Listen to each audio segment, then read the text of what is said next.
Hey everyone, welcome back to another episode of Justice Talks with the New York Women's Foundation. I'm Nina Rogers, pronouns she, her, and I'm Assistant Director of Communications. If you're joining us now, let me describe myself a little bit to you. I'm a Black woman with Black hair. I have on a light blue shirt with a yellow background, and I'm sitting down here to join you for another episode of Justice Talks. If you've been with us throughout this season, we've had some great conversations with our grantee partners that are leading movements for change in their communities in New York City and beyond. We're so excited to welcome our next guest to today's episode, which is actually the last episode of Justice Talks for this season. We're glad to welcome Chanel Porchia-Albert, who's the founder and chief operating officer of Ancient Song Doula Services. Ancient Song's story began in the fall of 2008 in Brooklyn, New York, and now they've expanded to a range of services, including doula training classes and advocacy efforts that protect the interests of Black and Brown women and mothers. I'm so excited to welcome Chanel to the show today.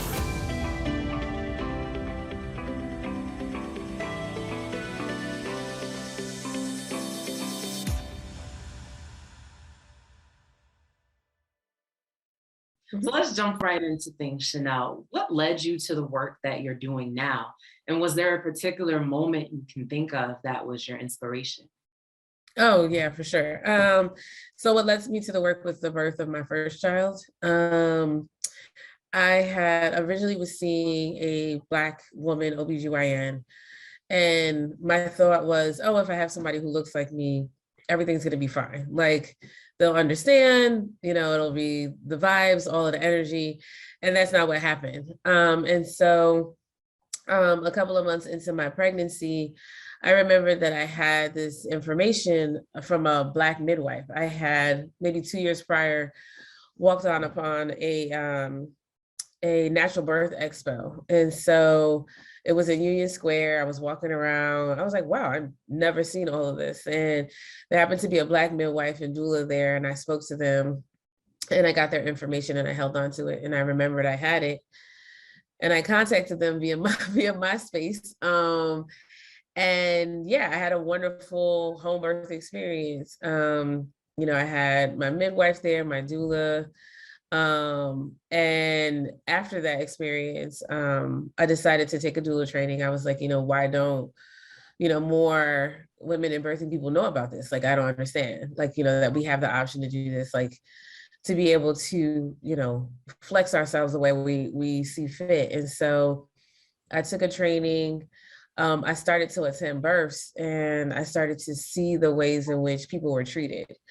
In particular, those who were low income, Black, Brown, and Indigenous folks, those who were like undocumented, or, those who were perceived to be aggressive, or anyone who refused a medical procedure, how they were treated. I saw, illegal drug testing, the criminalization of bodies, of Black bodies, and was like, wait a minute, like, one, it wasn't something that I had learned in the doula training that I had taken, right? It was more about centering the holistic aspect of care and our ancestral principles, but it never talked about the harm that we face when we go into medical institutions. And so I put a call out on a listserv to see if anybody else was interested in working within low-income communities of color, to try to change that. And that's what really sparked the whole, the work in and of itself. And it started in my house. It started with me opening up my house, I wanted to create a safe space for people to come in where they could sit, they could talk, they could feel safe, they could eat, because I think, culturally, like, food is like the essence of connection. And so I would feed folks and then provide resources. And if you needed a doula, you would get one. And that has always been like the premise of just really wanting to create a space for us outside of the dynamics that we have to contend with, such as racism, bias, and all of the other things that come along with that. So I want to get into more of the story of Ancient Song. We heard a little bit about how you began. Maybe even tell us a little bit about where you see your advocacy work leading you and Ancient Song next. Oh, so we've done a lot of work now in the birth and reproductive justice field. I would say definitely, pivoting towards a lot more advocacy and policy. And so we've worked on city, state, and federal legislative policy as it centers maternal health, whether it is perinatal, developing the perinatal workforce, whether it is uplifting Medicaid reimbursement, or going against a bill, right, that doesn't serve community or those who are providing the services. And so advocacy has always been has been a part of our trajectory, but now it's broadening out even more. And now thinking about, we're in Black Maternal Health Week, and the theme of it this year is building for liberation, centering Black mamas, Black families, and Black systems of care. So what specific wellness practices or care solutions do you believe now that Black women need most to be supported? What do I think that we need? One, I think above all else, we need grace and patience we have a multitude of different things that are consistently coming at us at different points, at different intersections. And so being allowed the grace to just be sometimes, a moment to be still, a moment for mental health days if you need to take off from work to center yourself, whether you have children or don't have children, looking towards what does it mean to actively participate in rest and not feel guilty about said rest, to move towards, the radical, I don't want to even call it radical. I just want to, I would just say everyday lifestyle of what does it mean for me to center myself so that I can center other people. You can't give up of something that you don't have yourself, right? You can't think about providing services to other people when you don't have yourself in a place or a position where you've been able to sit and be with yourself and acknowledge the things that are going on. There's a lot of pressure that's put on women and birthing people to show up in a particular manner when you're pregnant and you're parenting. And it's no, actually, there's no blueprint for that. And a lot of us too are working from spaces of healing from intergenerational trauma. So then what does it mean for us to then work from a framework and this concept and theory that I've developed called intergenerational hope? Thinking about the resiliency that we have as individuals, thinking about the ways in which we have always found ways to center one another. And we've always had grace with one another, right? And we've always tried to afford that with one another. And I think within maternal health, you can't have a transactional relationship because that's not a transactional moment. You know what I mean? That's a moment where you really have to be able to sit and be with someone, you know what I mean, as they're going through this process, because everything that has happened to them prior to them becoming pregnant, that doesn't stop. Those different intricacies aren't separated from them now because they're gestating a human life. You know what I mean? There was a word that you mentioned around transactional, and I think that's a conversation that I hear us having a lot at the New York Women's Foundation, is acknowledging how traditional philanthropy has been extracted and transactional with communities, and in particular communities of color, but also acknowledging that in advancing, this movement for birthing justice, reproductive justice, it does take resources. So what role do you see philanthropy playing in this, and how can funders like the New York Women's Foundation partner with you in advancing this movement? I think one starts with having transparent conversations about understanding, if we're really talking about liberatory work, we're understanding that we're working from a two-pronged approach. Oftentimes, community is addressing situations as they happen, so it becomes reactionary. So then what does it mean to have a rapid response fund? Whereas if there is a movement that needs to happen, it has to be addressed right away.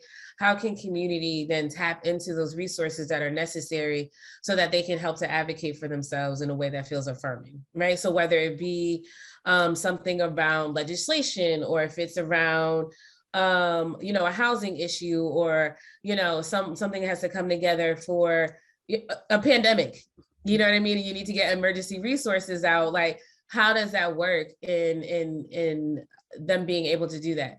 But then there's also just overall sustainability, right? And so then what does it look like to understand that most community-based organizations, their biggest problem is typically general operating funds. It's not necessarily like being able, the projects is also in programs, but then what does it mean to then fund them on a have a multi-year approach to funding, introducing to other maybe funders, or however that may work, in relationship building, so that they can continue to maybe be in spaces that they would never, have an opportunity to be in before, So I think it's ever evolving one, it's understanding that community-based organizations are more than just deliverables, and should have like the capacity to have like unrestricted funding, so that the funding can be used in the places that it needs to be used, in ways that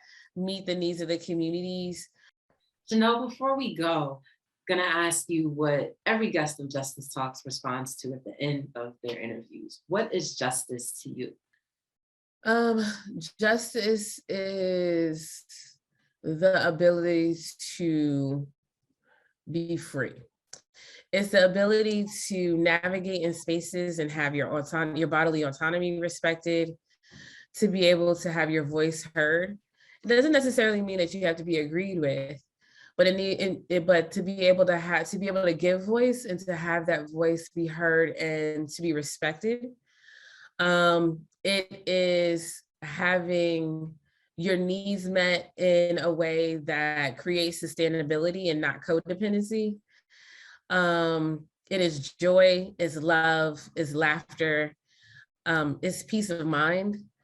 It is children laughing and making a joyful noise, as elders and their wisdom, and being able to learn. It's honoring our ancestors in ways that are affirming to them, while also creating new legacies for hope and change. And it is honoring the humanity and the connection that we have with between one another, right? And so really truly, like, it's the ability to be able to see someone and to truly see like who they are, and to be fine with that, and whatever that looks like for them. Yeah, I think that's what justice is. Powerful, powerful stuff. Chanel, I'm so grateful for your time today. Thank you for joining us at Justice Talks. Thank you for having me. This is great. Thank you for watching another episode of Justice Talks. I was your host, Nina Rogers. Thank you for being with the foundation on this journey through our first season of this series. If you haven't already, be sure to subscribe to our YouTube channel at the New York Women's Foundation, and follow us on social media to stay connected with our work and more conversations like this. You can also learn more about our upcoming events, including our 35th annual Celebrating Women Breakfast, coming up soon on Wednesday, May 11th, right here in New York City. Be sure to get your tickets today by visiting nywf.org/CWB 2022. Again, I was your host, Nina Rogers, and if you enjoyed this content, you can make a gift to the foundation by texting Justice Talks to 44321. Thank you, and we'll see you soon.